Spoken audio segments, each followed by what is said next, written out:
So here's how to send a voicemail drop. First, you would need a campaign created for this, like this, voicemail drop. Then we would need to upload the file with the voice message. So once you're done with the campaign configuration, head over here, click Add Event and choose Voicemail. Then upload the file from here and click Save. Don't forget to activate the campaign, and then you can save everything. Make sure this is saved. I'll double check. Alright, it's saved.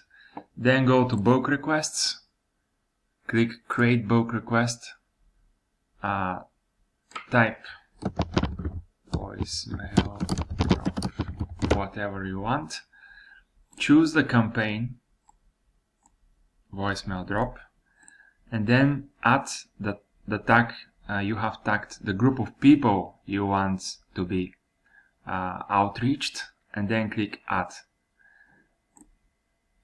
Once you're done with this, you will see a voicemail drop, your name, like I did voicemail drop test. The tag will be here, and then you can just click the green play button, and the people will receive your voicemail drop.